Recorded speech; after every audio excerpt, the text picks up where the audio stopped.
section of the delegation of the M23 rebels who have been in talks with the DR Congo's government in Kampala, Uganda, have left the capital. The move has raised fears of the group's commitment to the talks just days after Uganda announced that the mediation will resume. M23 says the team is heading for consultations. Meanwhile, in eastern Congo, life on the run has become a norm, owing to the conflict between armed groups and government forces. Thousands have died and others displaced in the fragile provinces of North and South Kivu. CCTV's Jen caught up with some of the victims who recounted their heart-wrenching stories. 13-year-old Willie Ndakola has had to endure such pain for the last 3 months. The image of his badly wounded leg as it gets dressed at the CBCA Mission Hospital in Goma, too grave to show. Willie was injured by a stray bullet at his home in the outskirts of Goma as Congolese government forces battled the M23 rebel group. I was in the house with my mother when something came through our door. Right opposite to him is 19-year-old Banyungu Riziki, looking for her younger brother in the escalating battle between M23 and government troops last November cost her a right limb. M23 started shooting, and when I went out, I met a group that threw something like a bomb. It cut my leg. Many people died.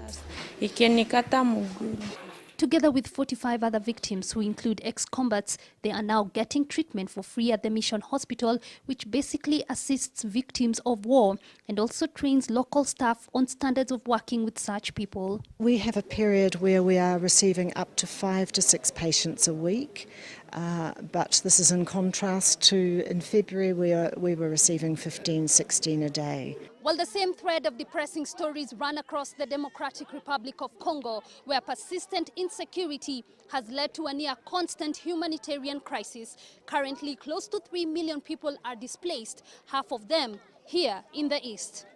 In Goma alone, more than 150,000 people are living in internally displaced camps.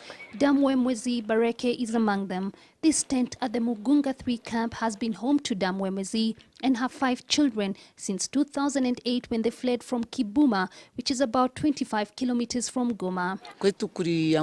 More than 70 people were killed. We were hiding among dead bodies. Life has not been easy for her and the more than 6,000 people at Mugunga 3. Poor sanitation, insecurity at the camps, and lack of enough food like the maize she's picking, which she just got as her ration by the World Food Program.